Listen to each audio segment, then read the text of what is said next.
Restez zen, calme, rien. Une femme, elle veut un homme à la maison. Une colonne de marbre, ça c'est un homme sur qui je peux compter. Mon mari, d'habitude c'est le mari, d'accord? Il est tordu, un tordu de tordu. T'as envie de te marier, t'es amoureux. Alors tu vois des problèmes, tu rabaisses les problèmes. Bon, ça ira. Bon, il y a, mais bon, c'est pas si grave. Les défauts reviennent à leur place, les qualités reviennent à leur place, et tu vois que tu t'es planté. Elle te rend fou. Toute la ferme.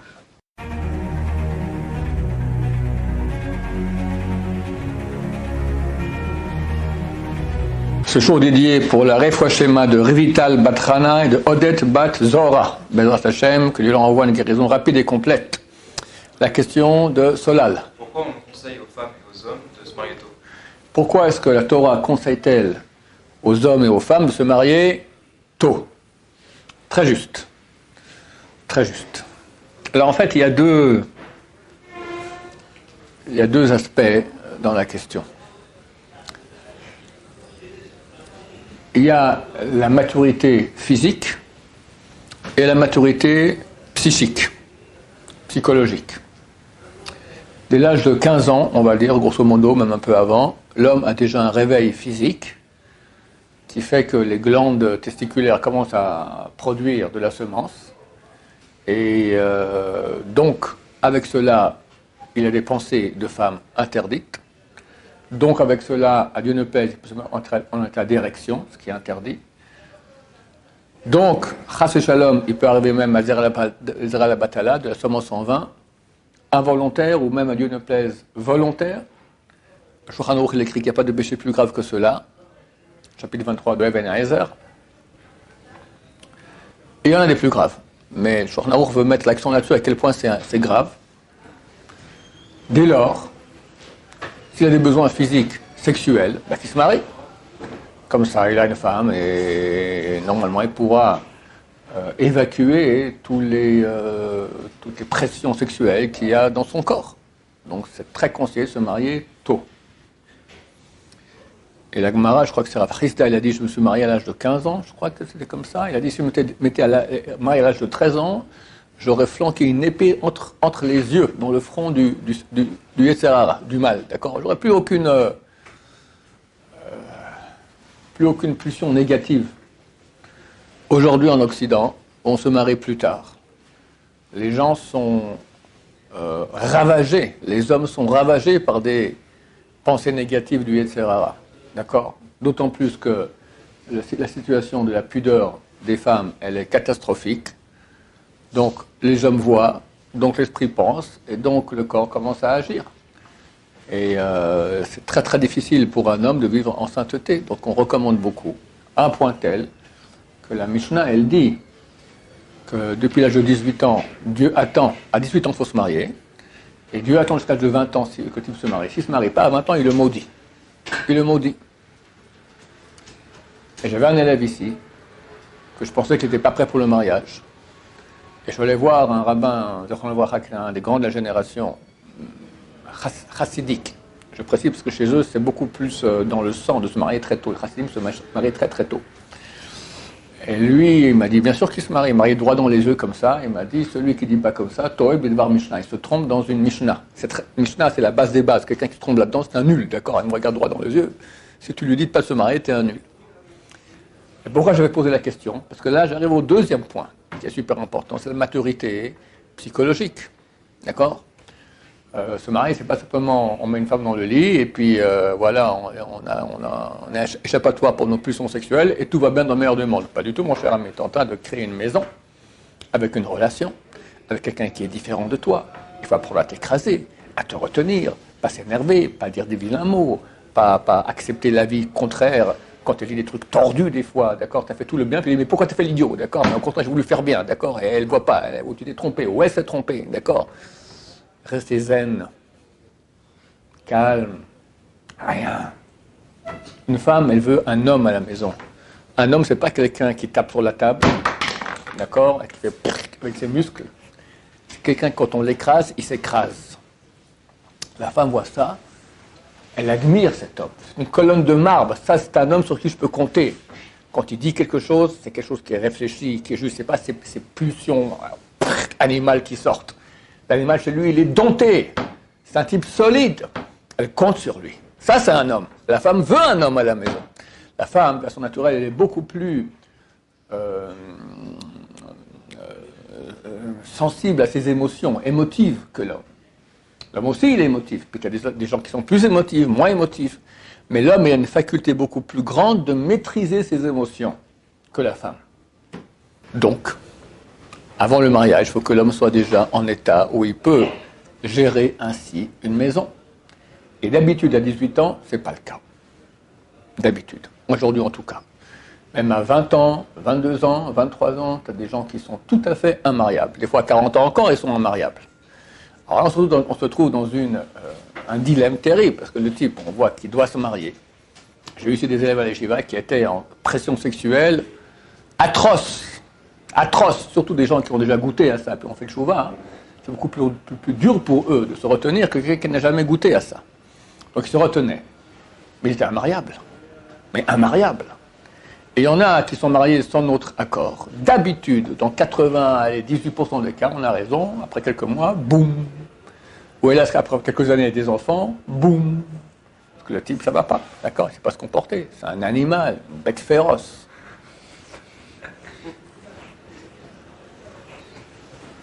Quelqu'un peut croire qu'il est déjà prêt pour le mariage, parce qu'il est bien. Mais il ne sait pas ce que c'est. Une des grandes écoles pour le mariage, c'est ici, la vie en communauté. D'accord?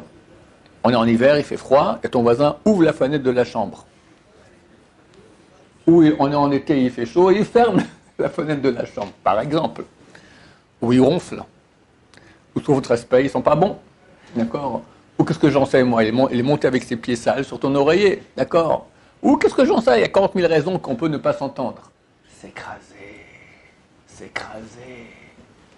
C'est une école extraordinaire. J'avais un type à l'aile. Ce même type que je suis allé voir ce grand de la Torah, il s'est marié, pour finir après il a divorcé. Comme j'avais prévu, parce qu'il était immariable, d'accord?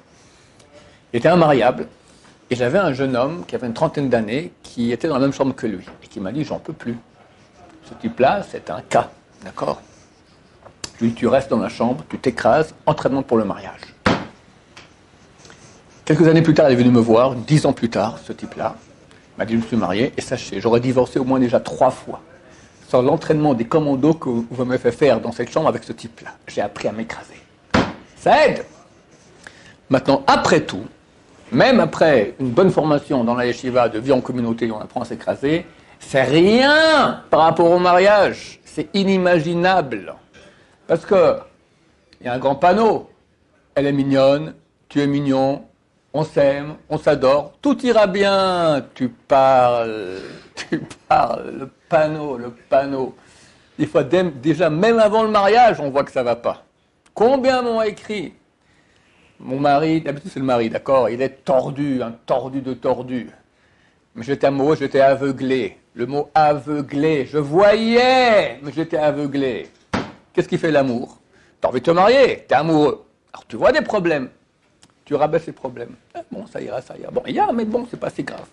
Il y a des qualités, elles sont toutes petites, minuscules. Tu les grandis. Alors tu as beaucoup de qualités, très peu de défauts. Allez, on se marie. Et très bizarrement, dans les semaines après le mariage déjà, les défauts reviennent à leur place, les qualités reviennent à leur place, et tu vois que tu t'es planté, trop tard Balthazar. Donc, ce que nous conseillons, c'est de se marier tôt, mais pour se marier tôt, il faut absolument travailler ses midot sur ses traits de caractère pour arriver à s'écraser, ne pas s'énerver. Accepter l'autre. L'autre, c'est avec un grand A. Quand tu es encore entre hommes, on peut encore accepter, parce que l'homme encore, il réfléchit un peu comme toi, tu es un homme, la femme, ça n'a rien à voir. Il y a un livre qui a été écrit par un non-juif, qui s'appelle Les hommes viennent de Mars et les femmes de Vénus. Les rabbins n'ont jamais lu ce livre, il me paraît que les rabbins le recommandent, parce que c'est un type qui explique très bien à quel point l'homme et la femme sont différents. Et toi tu dis comme ça, elle comprend comme ça. D'accord? Très souvent. Alors il faut sacrément du courage pour supporter. D'accord? Supporter en silence. Elle aussi doit faire ce travail, mais comme j'ai dit, vu qu'elle est plus sensible, elle est plus dans les émotions, c'est beaucoup plus dur pour elle de se retenir que l'homme. Donc l'homme doit supporter avec abnégation le, entre guillemets, sale caractère, parce que c'est un sale caractère, mais celui-ci des femmes normales, d'accord? À moins que ce soit une grande sadéquette, mais normalement, il y a toujours des moments de pression, des machins, etc. Et boum, ça sort un peu plus fort que ce que ça aurait dû sortir, et toi, tu es sensible, tu es touché, tu te la fermes. Et tu rends service à ta femme, tu fais ce qu'elle a envie, d'accord? En deux mots, casser son ego, qui est la raison primordiale, et on peut dire même unique, pour laquelle Dieu a fait qu'il y ait l'homme et la femme qui se marient ensemble. Parce qu'à la base, on était unis. Pourquoi Dieu a séparé en deux? Qu'est-ce qu'il dit Dieu dans la Torah quand il sépare les deux? Il dit Lotov Hayot Adam Levado. Ce n'est pas bien que l'homme soit seul. Seul, ça veut dire homme-femme. Et il faut avoir des enfants comme ça, explique le Ramban. Alors pourquoi tu les sépares? Lotov, c'est pas bon. Il ne sera pas bon cet homme-là. Parce que tout va bien, il est avec sa femme, en autarcie, il n'a pas l'obligation d'aider les autres. Alors il sera un égoïste parfait. Et Dieu ne veut pas qu'on soit égoïste, il veut qu'on soit tov. Comme Dieu qui est bon, doit être bon nous aussi, à l'image de Dieu.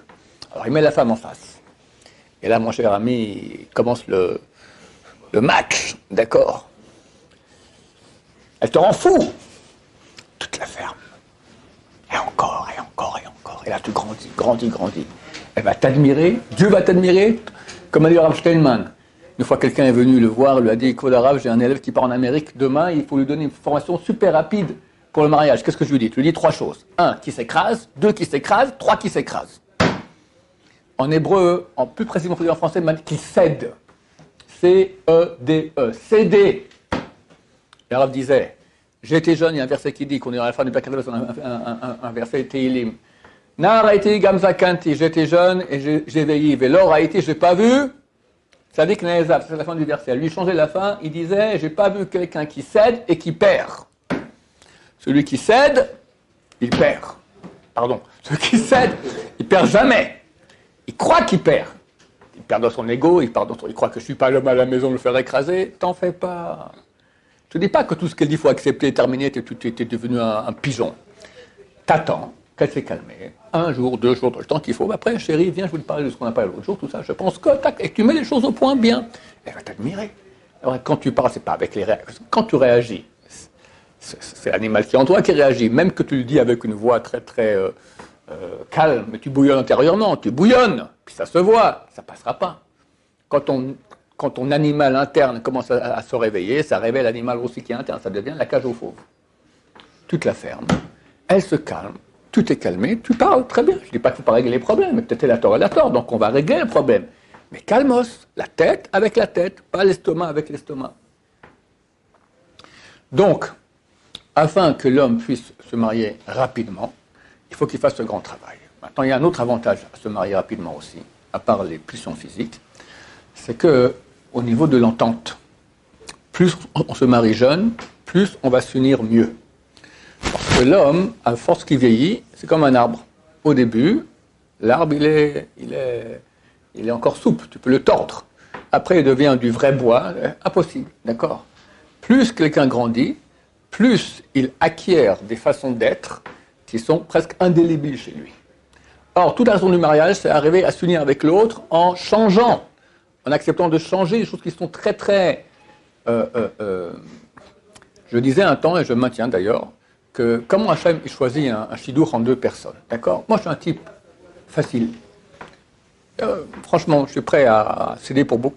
J'ai 2-3 principes sacro-saints, mais pas plus. Ben, Dieu va choisir maintenant une femme qui est aussi facile, elle est prête à céder à tout, mais elle a aussi 2-3 principes sacro-saints. Et les 3, sacro-saints, c'est et sacré et saint. Super kadosh, d'accord? J'ai des principes, ça je peux pas. Et Dieu prend les deux qui ont les principes sacro-saints exactement contraires. Sur tout, ils sont d'accord, mais sur les choses essentielles, ils ne sont pas d'accord. D'accord? Sur ça, et vas-y, travaille, mon cher ami. Alors, quand tu te maries à l'âge de 18 ans, 20 ans, ça va. On a encore les facultés assez faciles de changer. On sort juste de la jeunesse idiote, d'accord? 17, 18 ans, tu as encore une faculté de changer. Mais chaque année qui passe, ça devient plus dur. 23 ans, 25 ans, 30 ans. Très dur après de changer, très très dur. C'est pour cela que si on veut une union idéale entre l'homme et la femme, c'est bien de se marier tôt. Mais comme je dis, principalement chez les hommes, les femmes sont beaucoup plus matures que les hommes. Et on voit que la bat mitzvah chez une fille, c'est 12 ans, alors que chez l'homme, c'est 13 ans. Mais une fille à 18 ans, d'habitude, elle est construite, elle est bien, elle peut se marier sans aucun problème. Un garçon à 18 ans, c'est extrêmement rare qu'il soit construit. Extrêmement rare. Donc il faut travailler là-dessus, arriver à travailler, un grand travail de midot, à maîtriser notre ego.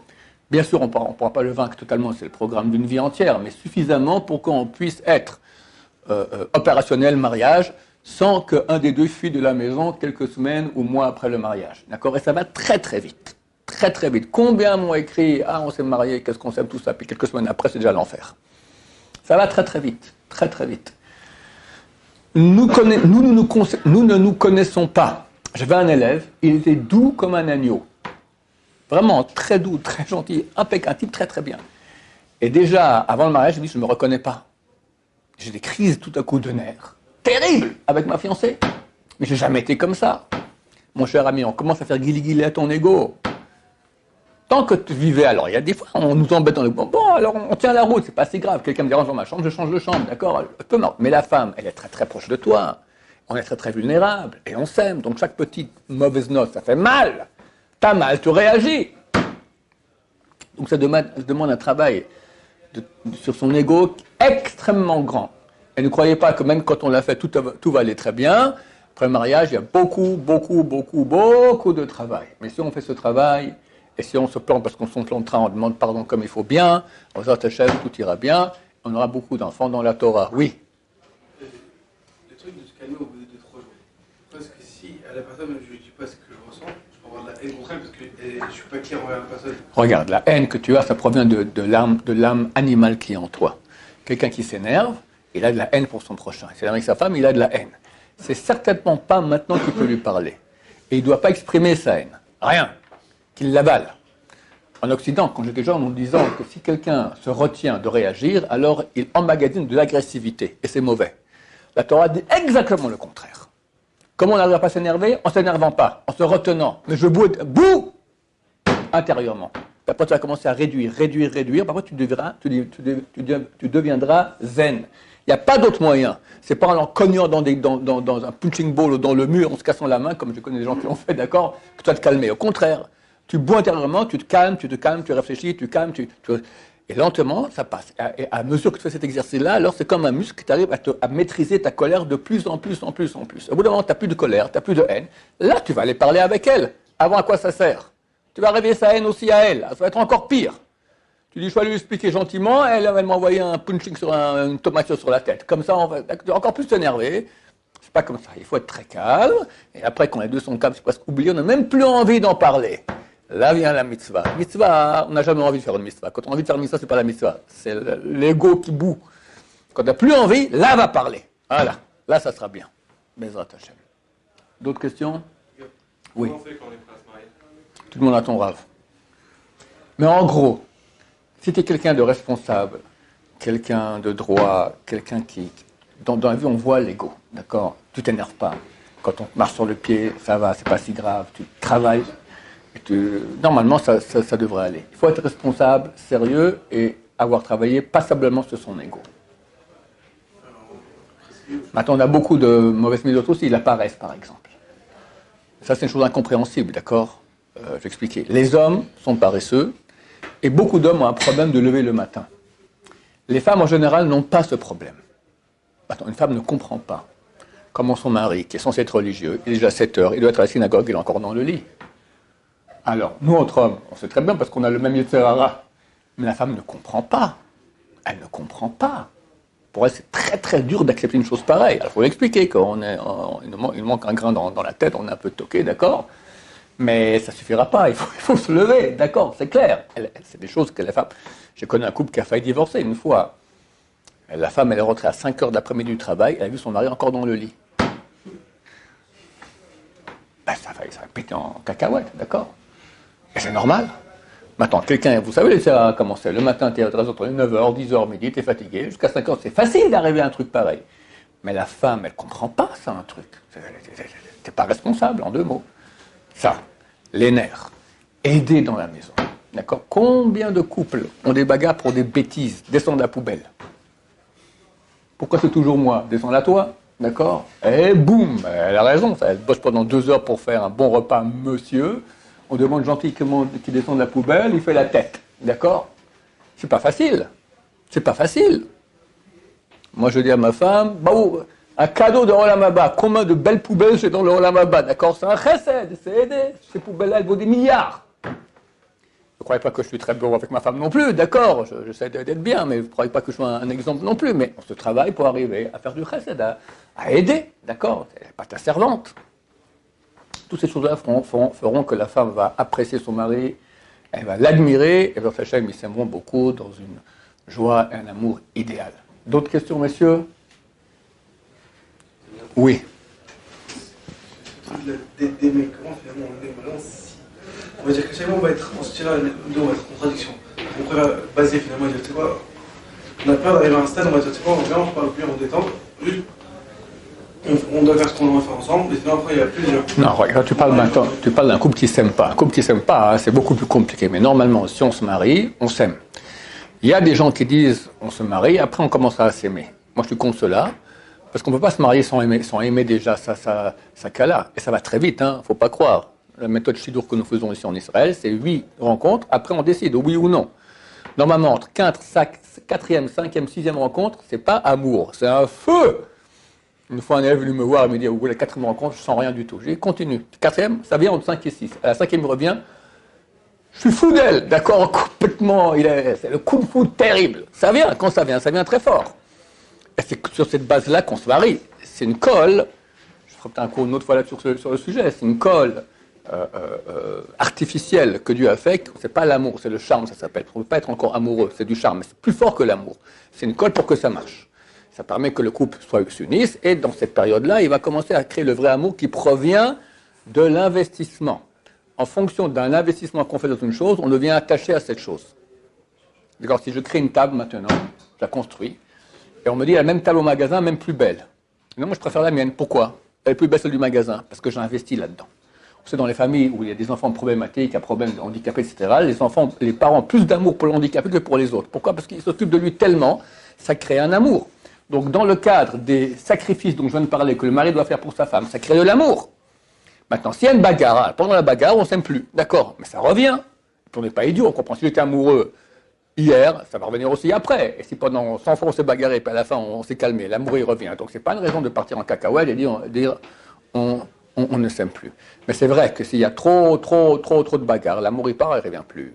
Et ça c'est beaucoup plus dur à réparer. Parce que la personne souffre, elle espère encore réparer, encore on va s'arranger, mais au bout d'un moment qu'on se trouve tellement, ça devient insupportable. Et là on arrive, hélas, à des choses terribles. On est différent. Mais c'est l'occasion justement de se dépasser, travailler sur son ego. C'est vrai.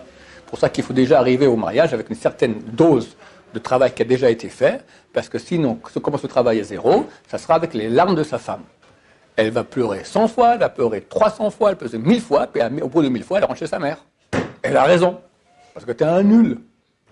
Alors le travail qu'il faut faire déjà, c'est au moins les 700 fois première fois, tu les prépares déjà. Déjà ici, tu vas t'écraser 700 fois, comme ça avec ta femme, que 300 fois elle aura pleuré, tu auras eu une bonne leçon, déjà tu sauras qu'il ne faut plus faire des bêtises que tu fais.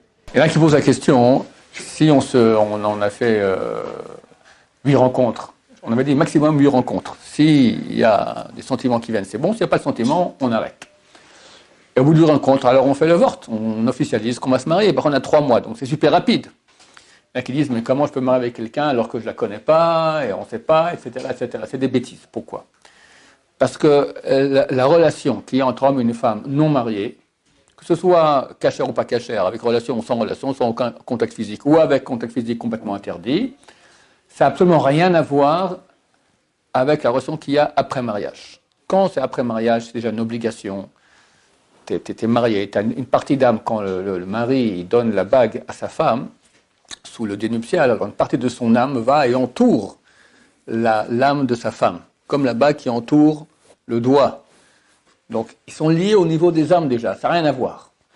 Et on ne peut pas faire une étude de couple pour voir si tout va bien avant le mariage, pour savoir comment ça sera après le mariage. On a vu des couples qui ont vécu 5, 6, 7 ans ensemble avant de se marier. Ils sont mariés, après 3 mois, ils ont divorcé. Pourquoi? Ça n'a absolument rien à voir. Donc, au contraire, ça donne une fausse indication sur ce qu'il y aura après le mariage. On ne va pas se baser là-dessus. Donc, on compte sur la façon que nos sages nous ont transmis depuis 3300 ans comment on se marie. Bon, franchement, ça fait les meilleurs couples du monde. il y a des divorces dans le monde orthodoxe. Et un temps, il y avait très peu, énormément chez les non-religieux. Aujourd'hui, il semblerait qu'il y a plus de divorces chez les religieux que chez les non-religieux. Pourquoi? Parce que les non-religieux ne se marient même pas. D'accord? Aujourd'hui, l'hyper-majorité des gens, ils appellent ça open, d'accord? On vit ensemble, tant qu'on veut, puis le jour qu'on ne veut pas, on arrête. Alors, il n'y a pas de mariage chez les non-religieux, donc on ne peut pas faire une étude comparative. Baruch Adonai, l'olam, amen va amen.